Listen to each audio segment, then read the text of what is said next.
ഗാസയിലെ യുദ്ധം അതിന്റെ പ്രാദേശിക അതിരുകൾ കടന്ന് യൂറോപ്യൻ രാഷ്ട്രീയത്തിന്റെ ചർച്ചകളിലേക്ക് ഒരു പുതിയ അധ്യായം തുറന്നിരിക്കുകയാണ്. ഗാസയിലെ മാനുഷിക ദുരന്തത്തിന് പരിഹാരം കാണണമെന്ന് ലോകരാജ്യങ്ങളിൽ നിന്ന് സമ്മർദ്ദം വർദ്ധിച്ചു വരുന്നതിനിടെ ബെൽജിയം ഇസ്രായേലിനെതിരെ ഉപരോധം പ്രഖ്യാപിച്ചു. അതോടൊപ്പം പലസ്തീനെ ഒരു സ്വതന്ത്ര രാഷ്ട്രമായി അംഗീകരിക്കുമെന്നും രാജ്യം വ്യക്തമാക്കി.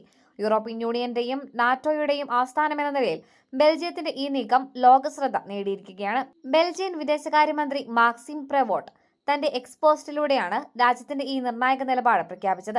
ഗാസയിലെ മാനുഷിക ദുരന്തത്തിന്റെ വെളിച്ചത്തിൽ ഇസ്രായേൽ ഗവൺമെന്റിന് മേൽ സമ്മർദ്ദം വർദ്ധിപ്പിക്കാൻ ബെൽജിയം തീരുമാനിച്ചതായി അദ്ദേഹം പറഞ്ഞു. ഇത് ഇസ്രായേലി ജനങ്ങളെ ശിക്ഷിക്കുന്നതിന് വേണ്ടിയല്ല, മറിച്ച് അവരുടെ സർക്കാർ അന്താരാഷ്ട്ര നിയമങ്ങളെയും മാനുഷിക നിയമങ്ങളെയും ബഹുമാനിക്കുന്നുവെന്ന് ഉറപ്പുവരുത്താനാണെന്നും അദ്ദേഹം വ്യക്തമാക്കി. വെസ്റ്റ് ബാങ്കിലെ ജൂത കുടിയേറ്റ കേന്ദ്രങ്ങളിൽ നിന്നുള്ള ഉൽപ്പന്നങ്ങൾക്ക് ഇറക്കുമതി നിരോധനം. അന്താരാഷ്ട്ര നിയമമനുസരിച്ച് ഈ കുടിയേറ്റ കേന്ദ്രങ്ങൾ നിയമവിരുദ്ധമാണ്. ഈ കുടിയേറ്റ കേന്ദ്രങ്ങളിൽ താമസിക്കുന്ന ബെൽജിയം പൗരന്മാർക്ക് കോൺസുലാർ സഹായം നൽകുന്നതിൽ നിയന്ത്രണങ്ങൾ ഏർപ്പെടുത്തുക, ഇസ്രായേലി കമ്പനികൾ ഉൾപ്പെടുന്ന സർക്കാർ സംഭരണങ്ങൾ പുനഃപരിശോധിക്കുക, തീവ്ര ഇസ്രായേലി മന്ത്രിമാരും അക്രമാസക്തരായ കുടിയേറ്റക്കാരും ഉൾപ്പെടെയുള്ളവരെ കരിമ്പട്ടികയിൽ ഉൾപ്പെടുത്തുക. ഇതുകൂടാതെ ഇസ്രായേലുമായി യൂറോപ്യൻ യൂണിയനുള്ള വ്യാപാര കരാർ താൽക്കാലികമായി നിർത്തിവെക്കാൻ ബെൽജിയം സമ്മർദ്ദം ചെലുത്തുമെന്നും പ്രവോട്ട് പറഞ്ഞു.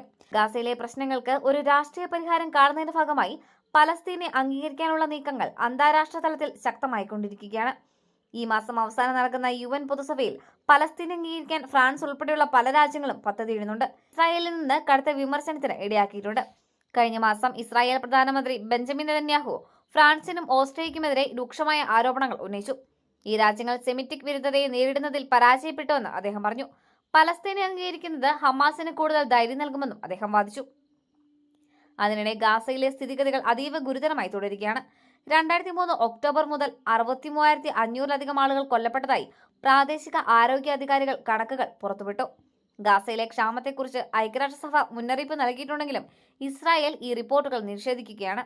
സഹായ വിതരണം അനുവദിക്കുമെന്ന് ഇസ്രായേൽ പറഞ്ഞിട്ടുണ്ടെങ്കിലും ഹമാസിന്റെ നിയന്ത്രണത്തിലുള്ള വിതരണ കേന്ദ്രങ്ങൾ വഴി സഹായം നൽകാൻ അനുവദിക്കില്ലെന്നും അവർ വ്യക്തമാക്കി.